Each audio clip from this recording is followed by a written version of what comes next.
आप सबका बहुत बहुत स्वागत है सब्जेक्ट वेंचर पर। आज हम समावेशी शिक्षा के 2021-22 के प्रश्न पत्र को आपके सामने प्रस्तुत कर रहे हैं। यह प्रश्न पत्र आने वाली परीक्षा के लिए आपके लिए बहुत ही मार्गदर्शक साबित होगा। तय है और सब्जेक्टिव पेपर 2 घंटे का होगा। यह ऑब्जेक्टिव पेपर है जो कि 1.5 घंटे का था।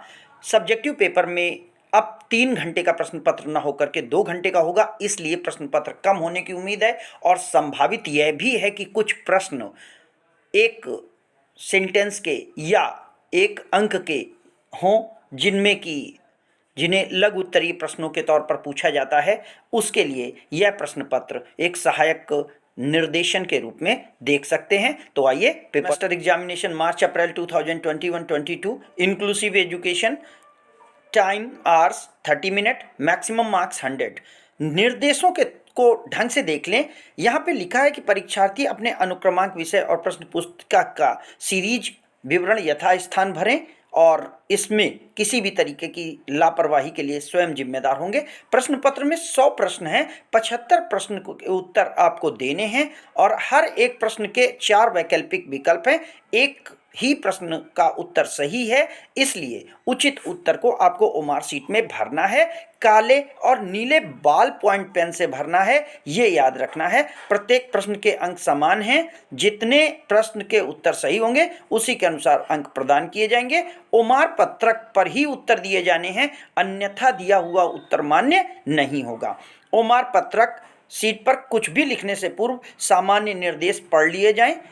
प्रश्न पत्र की बुकलेट, ओमार शीट पृथक पृथक उपलब्ध कराने के बाद ही परीक्षा कक्ष से प्रस्थान करें। यानी आप अपने पेपर को सॉल्व करने के बाद दोनों की दोनों चीज़ें अपने एग्जामिनर को दे देंगे। निगेटिव मार्किंग नहीं है। और एक बार चेक करने के बाद, खोलने के बाद इस प्रश्न पुस्तिका की पूरी आप आंसर्स देख लें कि सही प्रिंटेड है कि नहीं। आइए देखते हैं। पहला प्रश्न है, right to free and compulsory education act 2009 ensures free education to the disabled children age group. यानी निःशुल्क और अनिवार्य शिक्षा किस उम्र के बच्चों को दी जानी सुनिश्चित है? 6 से 22 वर्ष, 6 से 14 वर्ष, 6 से 18 वर्ष, 3 से 18 वर्ष। यहाँ पर बी ऑप्शन 6 से 14 वर्ष का उत्तर सही होगा। निम्न में से कौन समावेशी कक्षा में सबसे महत्वपूर्ण है? नंबर 1, एक रूप निर्देश, मानकीकृत परीक्षण, प्रतियोगी अधिगम को बढ़ावा, विशिष्ट योजना। अगर इसके अंग्रेजी के फॉर्म को देखेंगे तो uniform instructions, standardised test to promote competitive learning and special education plan. आपको याद रखना है यूनिफॉर्म इंस्ट्रक्शन, जो कि समावेशी शिक्षा यानी एक जैसी शिक्षा सभी के लिए देने का मूल उद्देश्य है, इसलिए ऑप्शन ए इसका सही होगा। समावेशी शिक्षा का तात्पर्य सबको निःशुल्क पाठ्य पुस्तक उपलब्ध कराने से है, पाठन पढ़ने के लिए बाध्य करने से है, समाविष्ट करने से है, जातिगत भेदभाव से ऊपर उठकर पुरस्कृत करने से है। तो फिर again inclusiveness is the main prime aim of the inclusive education, तो समाविष्ट करने से है, इसलिए ऑप्शन सी सही होगा। समावेशी शिक्षा का किस सिद्धांत पर काम करती है? सामाजिक अस्तित्व एवं वैश्वीकरण, यानी सोशल एग्जिस्टेंस एंड ग्लोबलाइजेशन, समानता एवं समान अवसर, विश्व बंधुत्व और सामाजिक संतुलन, अगेन समता एंड समान अवसर। यहाँ पर आपको याद रखना है opportunity and freedom, these are the basics of the democratic society. So समता और समान अवसर, इसका ऑप्शन बी सही होगा। अगले प्रश्न पर को देखते हैं। क्रोध करने वाले बालक आते हैं, यानी क्रोध करने वाला बालक कौन सी कैटेगरी में आते हैं? सामान्य बालक में, पिछड़ा बालक में, समस्यात्मक बालक में या प्रतिभाशाली बालक में? तो याद रखिएगा, ये जो क्रोध करने वाले बालक हैं, ये बालक समस्यात्मक बालक में आते हैं, प्रॉब्लमेटिक चाइल्ड में आते हैं। इनको सामान्य बालक नहीं कहा जाता, पिछड़ा बालक नहीं कहा जाता, प्रतिभाशाली बालक नहीं कहा जाता। तो ऑप्शन सी सही होगा। समावेशी शिक्षा बल देती है किस बात पर? अगेन दूसरी क्वेश्चन को घुमाया गया है, भेदभाव पर आधारित, संपूर्ण विकास पर बल, एकीकरण पर बल, व्यावसायिक प्रशिक्षण पर बल। तो हमारी जो संपूर्ण समावेशी एजुकेशन है, इंक्लूसिव एजुकेशन है, वो एम्फेसिस ऑन द इंटीग्रेशन पे ध्यान देती है, यानी सामान्य बच्चों के साथ डिसेबल चाइल्ड, अक्षम बच्चे, यानी समाज को एक साथ रख करके शिक्षा देने पर है, इसलिए एकीकरण पर बल, ऑप्शन सी सही होगा। वंचित बालकों का शिक्षण का तरीका होना चाहिए समान, प्रतिभाशाली, आदेशात्मक और लचीला। यहाँ पर ऑप्शन डी लचीला यानी फ्लेक्सिबल, अकॉर्डिंग टू चाइल्ड, हमें उसके अकॉर्डिंग एडजस्ट करना है, इसलिए वंचित बालकों के शिक्षण का तरीका हमारा समान रूप से होना चाहिए और वो लचीला होना चाहिए। बालकों के वंचित होने का प्रमुख दायित्व किस पर होता है, यानी अगर कोई बच्चा सामाजिक स्थिति में शिक्षा नहीं प्राप्त कर पाया है तो उसकी शिक्षा न प्राप्त कर पाने के कारण कौन उसके लिए जिम्मेदार होगा, कौन उसके लिए अलग सी जिम्मेदारी लेगा, तो वहाँ पर याद रखेंगे माता पिता पर इनकी जिम्मेदारी है, शिक्षक और समाज पर इनकी जिम्मेदारी नहीं मानी जाती है, क्योंकि चाइल्ड के लिए एजुकेशन ड्रॉप आउट पर माता पिता का योगदान होता है। जो बच्चा शारीरिक रूप से अक्षम है वह निम्न प्रकार से में किस तरीके का नहीं हो सकता। तो देखिए, दृष्टिबाधित बच्चा वो हो सकता है, जड़ बुद्धि हो सकता है, लंगड़ा हो सकता है, पोलियोग्रस्त हो सकता है, लेकिन याद रखिएगा अक्षम बच्चा जड़ बुद्धि नहीं हो सकता। यानी बच्चा दृष्टिबाधित भी हो सकता है, लंगड़ा भी हो सकता है, पोलियोग्रस्त भी हो सकता है, क्योंकि वो अक्षम है, लेकिन अक्षमता दिमाग ना होने का रीजन नहीं है, यानी जड़ बुद्धि नहीं है। तो ऑप्शन बी सही होगा। आगे प्रश्न नंबर 10, निम्न में से क्या वंचन का प्रकार है, यानी डेप्राइवेशन किस किस तरीके का हो सकता है, सामाजिक, आर्थिक, शैक्षिक, उपरोक्त में से सभी। तो आप सभी जानते हैं कि जब वैकल्पिक प्रश्नों में उपरोक्त में से सभी का प्रश्न होता है तो 90% वही ऑप्शन सही होता है। यहाँ पर भी आप इसको देखेंगे, यद्यपि ये बात ध्यान रखिए, सामाजिक यानी सोसाइटी के तौर पर, आर्थिक पैसे के तौर पर और शैक्षिक शिक्षा के तौर पर बच्चा वंचित हो सकता है। वंचित बालकों के अंतर्गत आते हैं मंदबुद्धि और हकलाने वाले बालक, अनुसूचित जनजाति के बालक, मूक और बधिर, आंशिक अपंग और अपंग बालक। तो कौन से बालक आते हैं, बेसिकली वंचित वर्ग के अंतर्गत जो बच्चे आते हैं वो अनुसूचित जनजाति के बालकों को माना जाता है, लेकिन यहाँ पर अंध और अपंग इसका सही आंसर होगा, क्योंकि अंध और अपंग बच्चे सोशली डिसएडवांटेज्ड चाइल्ड के तौर पर जाने जाते हैं, इसलिए समावेशी शिक्षा इनको इंक्लूड करती है। विशिष्ट बालकों की श्रेणी में आते हैं कौन कौन से बच्चे, प्रतिभाशाली बालक, समस्यात्मक बालक, पिछड़े बालक, उपर्युक्त सभी। याद रखिएगा, विशिष्ट बालक स्पेशल चाइल्ड है जो किसी भी बेस पर स्पेशल है, भले उसकी प्रतिभा स्पेशल हो, भले उसकी समस्या स्पेशल हो, या वो बैकवर्ड चाइल्ड है, तो इसलिए उपर्युक्त सभी, ऑप्शन डी इसका सही होगा। विकलांग एवं अक्षम बालकों के लिए शैक्षिक प्रावधान किए गए हैं, यानी शिक्षा का प्रावधान विकलांग और अक्षम बालकों के लिए किया गया है। विशेष शिक्षा का, विशेष अध्यापक का, रोगों से पीड़ित बालकों की बीमारी के कारणों का अध्ययन निम्न में से किसके द्वारा किया जाता है, सामाजिक मितव्यय द्वारा, व्यक्तिगत इतिहासविद द्वारा, नियंत्रित परीक्षण द्वारा या मनोनीत विधियों द्वारा। तो याद रखिएगा, जो हमारे मानसिक रोग के बालक हैं इनको नियंत्रित निरीक्षण विधि द्वारा ट्रीट किया जाता है, इनको एक परमानेंट एटमॉस्फेयर में रख करके ऑब्जर्वेशन किया जाता है, इसलिए ऑप्शन सी सही होगा। धीमी गति से सीखने वाले बालक की बुद्धिलब्धि कितनी होती है। देखिए, धीमी गति से सीखने वाला बालक यानी वो मंद बुद्धि बालक नहीं है, स्लो लर्नर है। तो स्लो लर्नर को हम ऑप्शन ए यानी 70 से 90 के बीच में, 75 से 90 के बीच में रखेंगे। 70 से नीचे का बालक जो होता है वो मेंटली रिटार्टेड होता है, और 100 से 110 के बीच का व्यक्ति बच्चा सामान्य होता है। तो इसलिए हमारा ऑप्शन ए सही होगा, 75 से 90 के बीच में। 16, सामान्य बच्चों का IQ कितना होता है। तो सामान्य बच्चों का IQ नंबर ए 90 से 110 के बीच में होता है, क्योंकि नीचे उसके स्लो लर्नर आ जाता है और ऊपर अति प्रतिभाशाली आ जाता है। अस्थि बाधित बच्चों की निम्नलिखित में कौन सी विशेषता नहीं है, हकलाना, पावा फिरा, मेरुदंड का वक्र होना और विकृत बालक। तो जो अस्थि बाधित बालक है वो नीचे के पावा फिरा यानी पैरों का मुड़ा होना, मेरुदंड का वक्र होना यानी स्पाइनल टेढ़ी होना, विकृत निलंब होना, उसके यानी हाथ पैरों में टेढ़ापन होना। लेकिन हकलाना आपके अस्थि विकलांगता नहीं है, ये आपकी वाक विकलांगता है, इसलिए ऑप्शन ए सही होगा। विकलांगता के कितने प्रकार हैं, विकलांगता को कितने प्रकार से बांटा जा सकता है। तो विकलांगता के प्रकारों में से 4 प्रकार माने गए हैं, यानी हमें विकलांगता को 4 प्रकार से देखना है। तो उसमें से 4 प्रकार दृष्टिबाधित, श्रवण बाधित, वाक बाधित और अस्थि विकलांग आते हैं। इसलिए आपको 4 प्रकार टिक करना है। लेकिन याद रखिएगा, अक्षमता अगर पूछी जाए तो 2016 के जो PWD निःशक्त जन अधिनियम है उसके अकॉर्डिंग 21 प्रकार की अक्षमता नोटिफाई की गई है।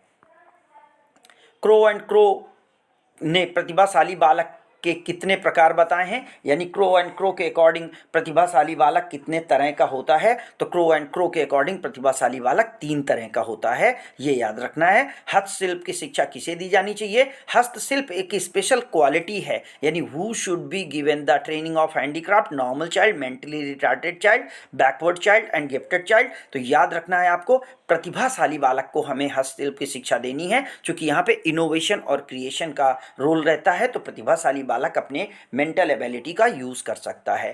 टैट, जिसको कि हम यूज़ करते हैं सामाजिक शिक्षण में, इसका प्रयोग किया जाता है। इसके लिए किसकी व्यवस्था है, या टैट परीक्षण कैसे किसका होता है? शैक्षिक, मानसिक, व्यक्तिगत या उपयुक्त सभी। तो याद रखिएगा, टैट परीक्षण व्यक्ति का मापन है, यानी व्यक्तित्व का मापन होता है।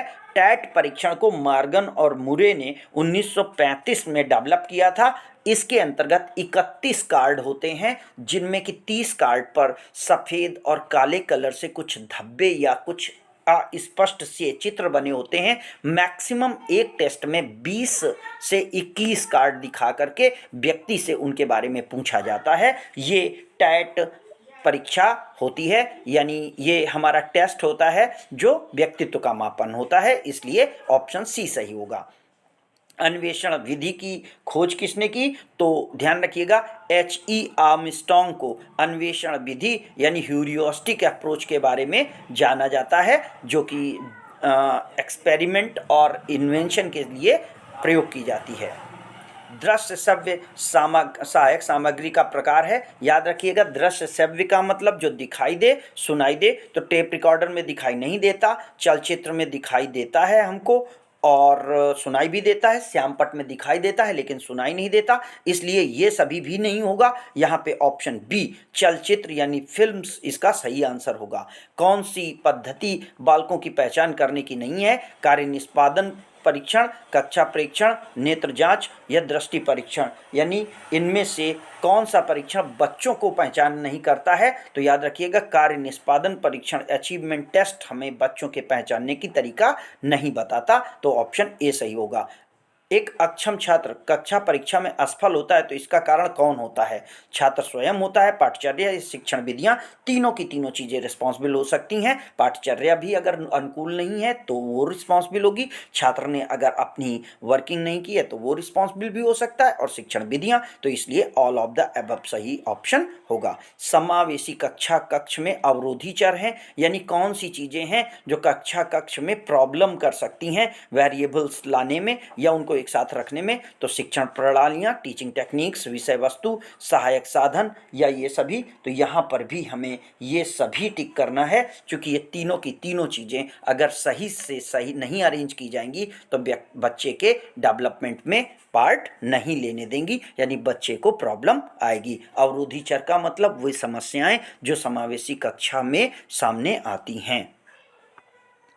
कक्षा शिक्षण अंतर्राष्ट्रीय शिक्षा दिवस कब मनाया जाता है? तो याद रखिएगा, बहुत सारे लोग इस क्वेश्चन को देखने के बाद तुरंत का तुरंत 5 सितंबर लगाएंगे, लेकिन 5 सितंबर शिक्षा दिवस के तौर पर भारतवर्ष में मनाया जाता है। अंतर्राष्ट्रीय शिक्षा दिवस जो है वो 24 जनवरी को मनाया जाता है, जो यूएनओ की जनरल महासभा के द्वारा निर्धारित किया गया था, और इसे हम तब से मनाते आ रहे हैं। तो अंतर्राष्ट्रीय शिक्षा दिवस 24 जनवरी को मनाया जाता है। 5 सितंबर इसका सही ऑप्शन नहीं होगा, इसलिए ऑप्शन ए सही होगा।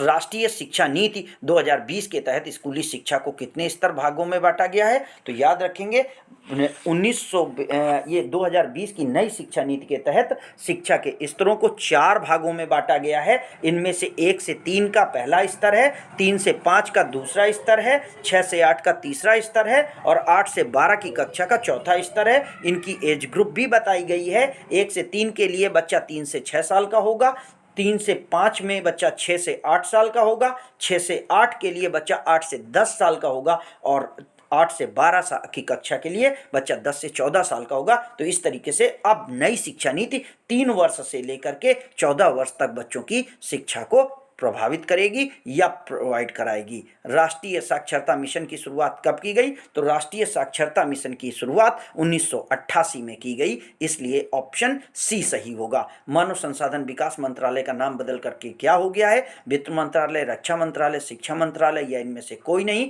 याद रखिएगा, वित्त मंत्रालय फाइनेंस को देखता है, रक्षा मंत्रालय हमारी डिफेंस को देखता है, शिक्षा मंत्रालय एजुकेशन को देखता है, HRD ह्यूमन रिसोर्स डेवलपमेंट जो था, जो कि 1985 से 2000 तक मानव संसाधन विकास मंत्रालय के तौर पर था, इसको अब मर्ज कर दिया गया है और शिक्षा मंत्रालय के अधीन कर दिया गया है, इसलिए इसका नया नाम शिक्षा मंत्रालय है माना जाएगा और ऑप्शन सी सही होगा।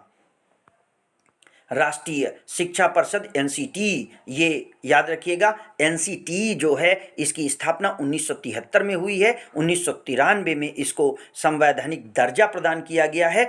इस प्रश्न में यहाँ पर कोई भी क्वेश्चन इसका नहीं माना जा सकता, क्योंकि NCT की स्थापना 1973 में की गई है। यहाँ पर या तो NCERT का ऑप्शन था या NCT होता, तो ऑप्शन में हमें 1973 मिलना चाहिए था, तो इस क्वेश्चन को हम एक्सक्लूड करेंगे। नई शिक्षा नीति 2020 का लक्ष्य किस वर्ष तक 3 से 18 वर्ष के बच्चों को गुणवत्ता और समावेशी शिक्षा प्रदान करना है? तो नई शिक्षा नीति के अनुसार 1 से 3 तक बच्चों को 2026-27 तक शिक्षा देनी है, और उसके बाद 2030 तक सभी बच्चों को, 3 से 18 वर्ष के बच्चों को गुणवत्तापूर्ण शिक्षा प्रदान किया जाना है, इसलिए 2030 इसका इंपॉर्टेंट आंसर होगा और ऑप्शन डी सही होगा। मैं आपको याद दिलाना चाहूँगा, राष्ट्रीय शिक्षा नीति से संबंधित हमारा एक वीडियो ऑलरेडी इंक्लूडेड है, अपलोडेड है, आप उसको देख करके राष्ट्रीय शिक्षा नीति के महत्वपूर्ण तथ्यों को जान सकते हैं और उसके बारे में नॉलेज प्राप्त कर सकते हैं। लिंक मैं डिस्क्रिप्शन में दे दूंगा। नई शिक्षा नीति 2020 में कौन सी भाषा को कक्षा 5 तक खत्म कर दिया गया है? तो याद रखिएगा, कक्षा 5 तक अंग्रेजी भाषा शिक्षण की अनिवार्यता जो इसके पहले थी, उसे नई शिक्षा नीति में समाप्त कर दिया गया है। अब नई शिक्षा नीति में संस्कृत के साथ 3 आपके स्थानीय भाषाओं का विकल्प दिया गया है, इसलिए अंग्रेजी ऑप्शन ए सही होगा। राष्ट्रीय शिक्षा नीति 2020 की घोषणा कितने वर्षों बाद हुई है? तो याद रखिएगा, 1986 में इसके पहले राष्ट्रीय शिक्षा नीति की घोषणा की गई थी। 1992 में हंस राममूर्ति समिति के द्वारा इसका क्रियान्वयन किया गया था, इसलिए 1986 से 2020 के जो अंतराल को हम देखेंगे तो 34 ईयर्स होता है, तो ऑप्शन डी यानी 34 वर्ष बाद राष्ट्रीय शिक्षा नीति की घोषणा की गई है, सही ऑप्शन होगा। राष्ट्रीय शिक्षा नीति की मसौदा समिति ड्राफ्टिंग कमेटी के अध्यक्ष कौन थे? तो डॉक्टर कृष्णस्वामी कस्तूरीरंगन इसके अध्यक्ष थे। इस विषय पर भी मैं बता चुका हूं, राष्ट्रीय शिक्षा नीति से संबंधित वीडियो आप देख सकते हैं। ऑप्शन ए इसमें सही होगा। राष्ट्रीय शिक्षा नीति 2020 कब तक लागू हो जाएगी? तो राष्ट्रीय शिक्षा नीति को बनाते समय ही ये बात बता दी गई थी कि इसका कार्य क्रियान्वयन जुलाई 2020 से किया जाएगा, इसलिए 29 जुलाई 2020 से इसे इम्प्लीमेंट किया जा चुका है। ऑप्शन डी इसका सही होगा। भारत देश में पहली शिक्षा नीति किसके द्वारा लागू की गई थी? तो भारत देश में पहली शिक्षा नीति डॉक्टर DS कोठारी, जो कि पहली बार जिन्होंने कि इसको शिक्षा नीति को अपनाया था, 1968 में इनका आयोग आया था। इसकी अनुशंसा श्रीमती इंदिरा गांधी के काल में हुई थी। राष्ट्रीय शिक्षा नीति की घोषणा किस वर्ष की गई थी? तो पहली शिक्षा नीति 1968 में, मैंने ऊपर के क्वेश्चन में बताया है, इसलिए ऑप्शन सी सही होगा।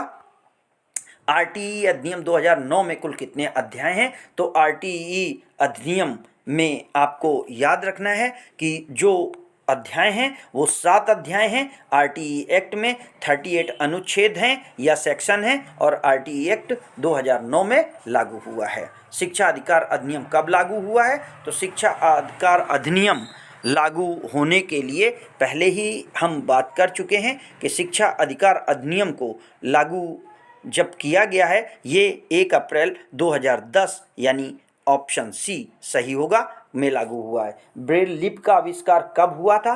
तो ब्रेल लिपि का आविष्कार 1821 में किया गया है, जो लुई ब्रेल के द्वारा किया गया था। 1821 में फ्रांसीसी लेखक लुई ब्रेल ने इसकी स्थापना की थी, यानी ब्रेल लिपि की। इसमें 6 डॉट्स के माध्यम से 64 अलग अलग लेटर्स बन सकते थे। वर्तमान समय में 6 डॉट्स की जगह 8 डॉट यानी 8 डॉट का प्रयोग किया गया है, इसलिए अब इसके कुल अक्षर 256 हो गए हैं। तो इसलिए जब दूसरा क्वेश्चन हम देख रहे हैं ब्रेल लिपि में कितने अक्षर होते हैं, तो वर्तमान समय में 256 अक्षर इसमें माने जाते हैं।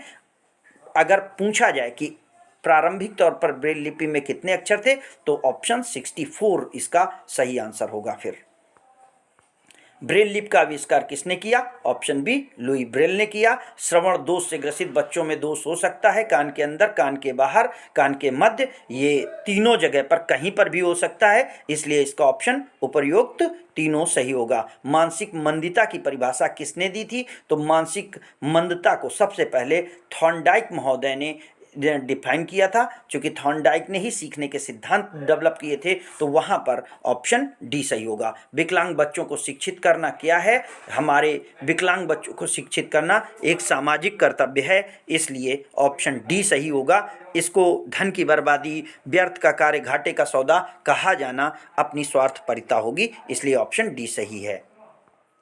विकलांग बच्चों के साथ शिक्षक को करना चाहिए प्रेमपूर्ण व्यवहार, उपेक्षापूर्ण, सामान्य व्यवहार, उदासीनता व्यवहार। तो याद रखिएगा, बच्चों के साथ प्रेम पूर्वक व्यवहार करना होगा, जिससे बच्चे समाज की धारा से जुड़ करके अपना विकास कर सकें। याद रखिएगा, समावेशी शिक्षा बच्चों को आत्मनिर्भर बनाने के लिए दी जाती है, इसलिए बच्चों का डेवलपमेंट प्रेम पूर्वक किया जाना चाहिए। राष्ट्रीय दृष्टिबाधित संस्थान NIVH कहाँ स्थित है? तो NIVH की स्थापना देहरादून में हुई है, इसलिए देहरादून इसका सही ऑप्शन होगा। विश्व विकलांग दिवस कब मनाया जाता है? तो विश्व विकलांग दिवस 3 दिसंबर को मनाया जाता है, इसलिए ऑप्शन डी सही होगा। अंतर्राष्ट्रीय विकलांग वर्ष कब घोषित किया गया? तो 1981 को अंतर्राष्ट्रीय विकलांग वर्ष घोषित किया गया, लेकिन याद रखिएगा, विकलांग वर्ष मनाए जाने की घोषणा 1976 में की गई थी, ये भी बात आपको याद रखनी है। अंतर्राष्ट्रीय जाति और जनजाति की शिक्षा के खराब स्तर के कारण हैं। क्या कारण है? विद्यालयों में बालकों का प्रवेश कम होना, अध्यापक द्वारा शिक्षण के प्रति खराब दृष्टिकोण, निर्धनता।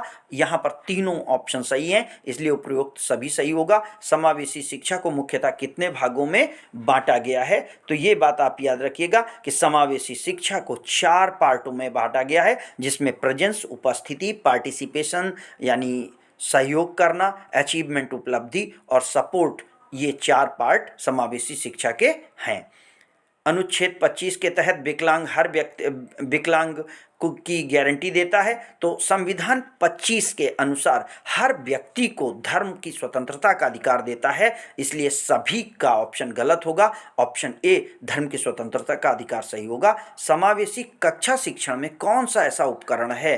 तो सारे उपकरण, प्रोजेक्टर, ऑडियोमीटर, कंप्यूटर, कुछ भी आप समावेशी शिक्षा में प्रयोग कर सकते हैं, इसलिए ऑडियो विजुअल एड्स के माध्यम से ये सारी चीज़ें ली जा सकती हैं, तो ऑप्शन डी इसका सही आंसर होगा। सामाजिक समायोजन कठिनाई उत्पन्न करता है, क्या होने में? किस बच्चे के द्वारा सामाजिक समायोजन करने में दिक्कत होगी? आयु पूर्व परिपक्व होने वाली बालिका में 100% नहीं होगा, क्योंकि वो बच्ची अपने आप में मैच्योर हो चुकी है। समय पूर्व परिपक्व होने वाली बालिका में दोनों के दोनों का सेम मतलब है, एक एज है, एक टाइम है, बट आयु के पश्चात परिपक्वता प्राप्त करने वाले बालक को समायोजन में कठिनाई होगी, क्योंकि उसकी एज के बाद वो विकसित हो रहा है, एज आने के पहले विकसित होने में कहीं कोई कठिनाई नहीं होगी, तो ऑप्शन सी सही होगा।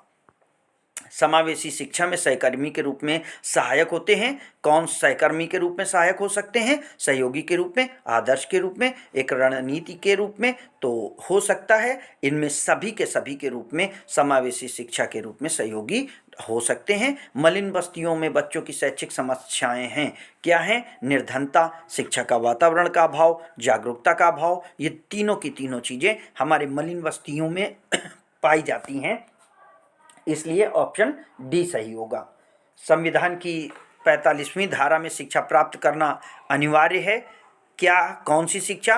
तो प्राथमिक शिक्षा, पूर्व प्राथमिक शिक्षा, निःशुल्क और अनिवार्य शिक्षा। कौन सी शिक्षा? तो यहाँ पर याद रखेंगे कि निःशुल्क और अनिवार्य शिक्षा सभी बच्चों को दिया जाना हमारे राज्य का कर्तव्य बताया गया है। इस तरीके से ऑप्शन सी, निःशुल्क और अनिवार्य शिक्षा, इसका सही आंसर होगा। किसी भी बच्चे की मानसिक अस्वस्थ रूप से अस्वस्थ होने का कारण है परिवार का वातावरण, आस पड़ोस का वातावरण, कक्षा का वातावरण, तीनों के तीनों चीज़ें बच्चे के वातावरण में उसको प्रभावी बनाती हैं, इसलिए उक्त सभी इसका सही होगा। जन्मजात अक्षमता कौन सी हो सकती है? मंद बुद्धि, शारीरिक अन्य दोष, तीव्र बुद्धि, जड़ बुद्धि, ये सारी की सारी चीज़ें पर्सनल हैं, लेकिन जन्म और अंध और शारीरिक दोष ये जन्मजात हो सकती है, इसलिए ऑप्शन डी सही होगा।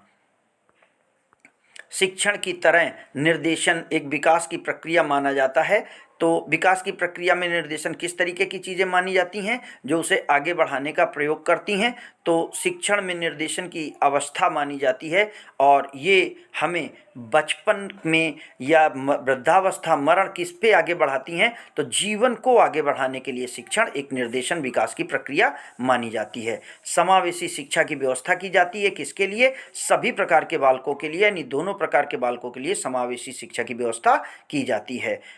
बाल अपराध उपचार की मनोवैज्ञानिक विधि नहीं है। मनोविश्लेषणात्मक, मनोअभिनय या खेल द्वारा चिकित्सा या प्रशिक्षण। तो आप किसी भी तरीके से बाल अपराध को ट्रीट कर सकते हैं, बाल अपराध को सही करने की कोशिश कर सकते हैं, लेकिन प्रशिक्षण एक पनिशमेंट है, प्रोबेशन एक पनिशमेंट है, इसलिए ऑप्शन डी सही होगा।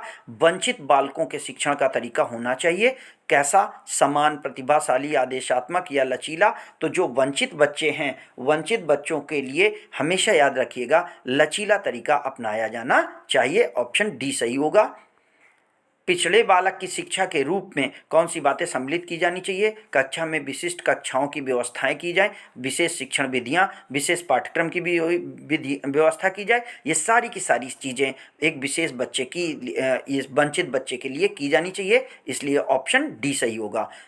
शैक्षिक समावेशन से तात्पर्य है पिछड़े बच्चों को शिक्षा प्रदान करना, विकलांग बच्चों को शिक्षा से जोड़ना, सभी बच्चों को शिक्षा प्रक्रिया से जोड़ना, शैक्षिक बच्चों में शैक्षिक समझ बढ़ाना। तो याद रखिए सभी बच्चों को शिक्षा प्रक्रिया से जोड़ना समावेशी शिक्षा का मुख्य उद्देश्य है। विशिष्ट शिक्षा के अंतर्गत कौन आता है? विकलांगता, रोगग्रस्तता, अक्षमता या उपरोक्त सभी। तो याद रखिएगा विकलांगता, अक्षमता, रोगग्रस्तता सभी के सभी इंक्लूसिव एजुकेशन में आते हैं, विशिष्ट एजुकेशन में आते हैं, इसलिए उपरोक्त सभी सही इस ऑप्शन होगा। वर्तमान में निःशक्त बच्चों की शिक्षा को कहा जाता है विशेष शिक्षा, समेकित शिक्षा, समावेशी शिक्षा।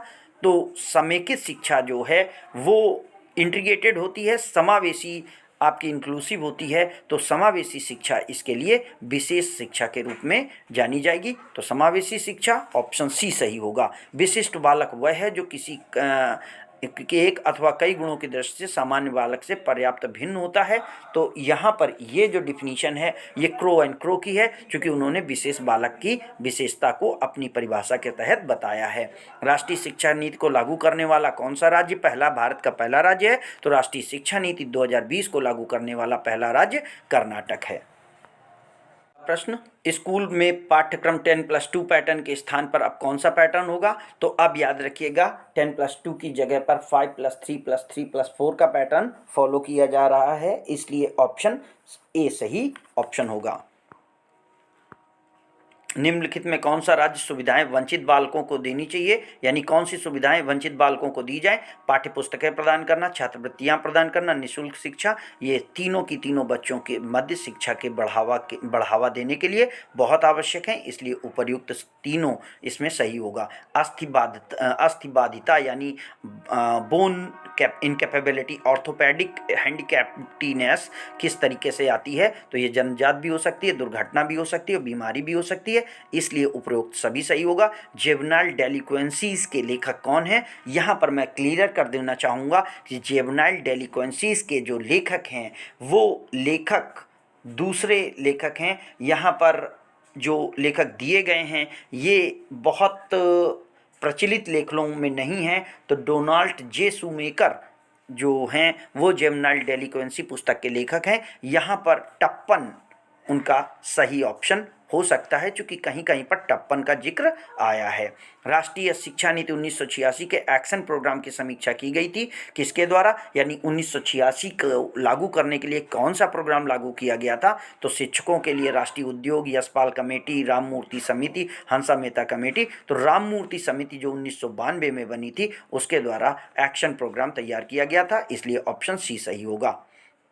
राष्ट्रीय निःशक्तता नीति 2006 में दिव्यांगों के लिए कैसी भाषा की संस्तुति की गई है, सांकेतिक, सामान्य, मानवीकृत सांकेतिक भाषा या मातृभाषा। याद रखिएगा, दिव्यांगों के लिए मातृभाषा में शिक्षा व्यवस्था को प्रस्तुत किया गया है या अनुशंसा दी गई है कि बच्चों को शिक्षा मातृभाषा में दिलाई जाए। निःशक्त व्यक्ति अधिनियम 1995 कितने वर्ष तक बच्चों की निःशुल्क शिक्षा की व्यवस्था करता है, तो बच्चों के 6 से 14 वर्ष के बच्चों की निःशुल्क शिक्षा की व्यवस्था 1995 के निःशक्त जन अधिनियम के तहत की गई है। दिव्यांगों को शिक्षा के बाद स्वरोजगार के लिए ऋण देने वाली संस्था है NHFDC, जो कि बिन ऑप्शन है, ये दिव्यांगजन को ऋण देने का काम करती है NHFDC, इसलिए ऑप्शन बी सही होगा।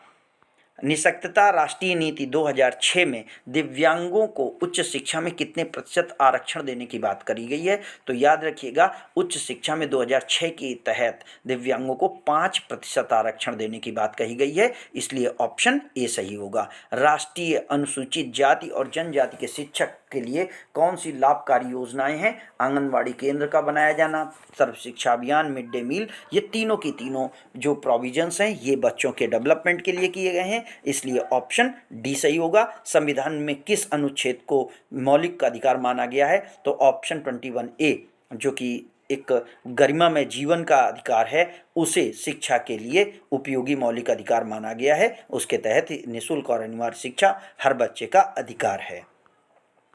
मंदबुद्धि बच्चा वह होता है जिसकी बुद्धि लब्धि 70 से कम होती है, यानी मेंटली रिटार्टेड चाइल्ड 70 से कम IQ वाला होता है। समस्यात्मक बच्चों के लक्षण हैं कि वो चोरी करते हैं, शारीरिक विकार होता है, कार्य नहीं करते हैं, ये सभी के सभी समस्यात्मक बालक के लक्षण हैं, तो ऑप्शन डी सही होगा। भाषा का कौशल होता है, बोलना, पढ़ना, लिखना, ये सभी होते हैं। अगर भाषा का क्रम पूछा जाता है तो सुबोपली, सुनना, बोलना, पढ़ना, लिखना आपको याद रखना है। अनुसूचित, इसलिए ऑप्शन डी सही होगा। अनुसूचित जाति के निम्न वर्गीय ग्रामीण परिवार में जन्मा बच्चा होता है, वो आर्थिक रूप से वंचित होता है, शैक्षिक रूप से वंचित होता है, सामाजिक रूप से वंचित होता है, इन सभी रूपों से वो वंचित होता है, इसलिए ऑप्शन डी सही ऑप्शन होगा।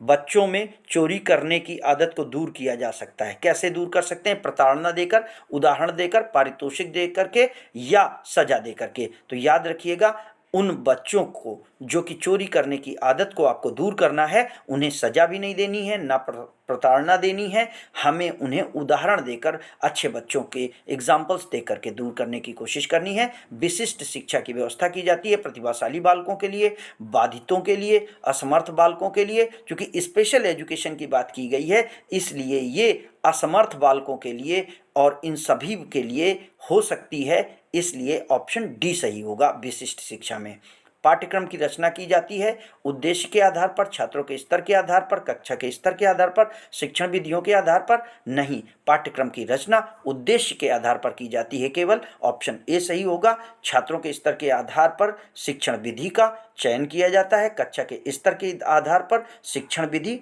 और अध्ययन सामग्री को चुना जाता है, इसलिए उद्देश्यों का आधार पाठ्यक्रम का आधार बनेगा।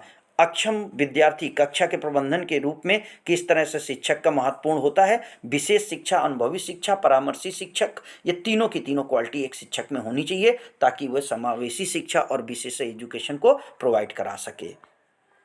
पिछड़ेपन का कारण हो सकता है शारीरिक, मानसिक, वातावरण, तीनों के तीनों कारण बच्चे के पिछड़ेपन में आ सकते हैं, इसलिए पिछड़ेपन के कारण में तीनों चीजें आएंगी। Backwardness is caused due to the physical, mental and environment, so all of the above is the right answer. प्रथम विज्ञान की प्रयोगशाला की स्थापना किसने की, सिगमंड फ्राइड, वुंट, थांडाइक या पावलोव। तो याद रखिएगा, वुंट महोदय ने, जिनको कि आधुनिक मनोविज्ञान का जनक कहा जाता है, ये जर्मनी के थे। 1879 में इन्होंने लिप्जिंग शहर में प्रथम मनोवैज्ञानिक प्रयोगशाला की स्थापना की थी, इसी के कारण इन्हें मनोविज्ञान का जनक कहा जाता है। एल्फ्रेड अल्फ्रेड बिने ने अपना बुद्धि परीक्षण कब दिया? तो अल्फ्रेड बिने ने 1905 में अपना बुद्धि परीक्षण दिया था। लब्धि निकालने का फॉर्मूला क्या है? तो लब्धि निकालने का फॉर्मूला ऑप्शन सी, मानसिक आयु अपॉन वास्तविक आयु मल्टीप्लाई बाई 100 होगा। निःशक्त बालकों के लिए कौन सी शिक्षा व्यवस्था का प्रावधान है? समावेशी, विशिष्ट, औपचारिक या सामान्य शिक्षा? तो समावेशी शिक्षा निःशक्त बालकों के लिए एजुकेशन का प्रोग्राम कराती है। श्यामपट्ट कैसा उपकरण है? मृदु, लचीला, कठोर या कोई नहीं? याद रखिएगा, जितने भी हमारे उपकरण जो हमें भौतिक रूप से दिखाई देते हैं वो फिजिकल होते हैं और वो कठोर उपकरण माने जाते हैं। बाकी शिक्षा व्यवस्था, टीचर का पाठ व्यवहार, ये सब लचीले और मृदु में आएंगे। परंपरागत शिक्षा विधि कौन सी है? व्याख्यान, वाद विवाद, प्रश्नोत्तर। आप याद रखिएगा, जो अधिनायकवादी शिक्षण था वो व्याख्यान पर आधारित होता था, जिसमें टीचर बच्चों को अपनी बात कहता था और बच्चे पूरी तरीके से उस बात को केवल सुनते थे, इसलिए व्याख्यान विधि परंपरागत विधि के तौर पर जानी जाती है। ऑप्शन ए सही होगा। दिव्यांग जन अधिकार अधिनियम किस वर्ष लागू किया गया? तो दिव्यांग जन अधिनियम, जिसे कि पीडब्ल्यूडी एक्ट कहते हैं, ये 1905 में लागू हुआ था, इसलिए ऑप्शन सी सही होगा।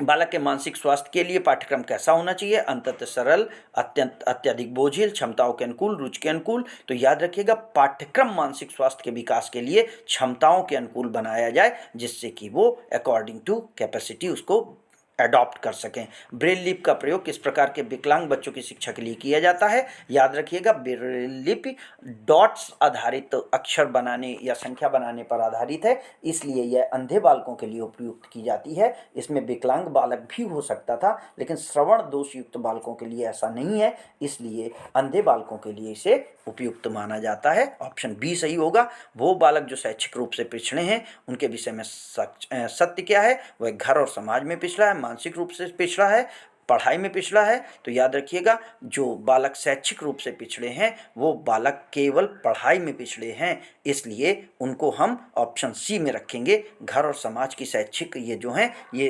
वंचित बालक आते हैं, शैक्षिक रूप से पिछड़े बालक नहीं माने जाएंगे। शैक्षिक रूप से पिछड़ा बालक केवल पढ़ाई में पिछड़ा है। धन्यवाद दोस्तों। अगर आपको वीडियो अच्छा लगा हो आप चैनल को लाइक कर सकते हैं, हमारे साथ बने रहिएगा। हमारा प्रयास रहेगा कि हम बीएड फर्स्ट सेमेस्टर के जितने भी पेपर्स हैं उन सभी पर अपने नोट्स प्रोवाइड करा सकें। धन्यवाद।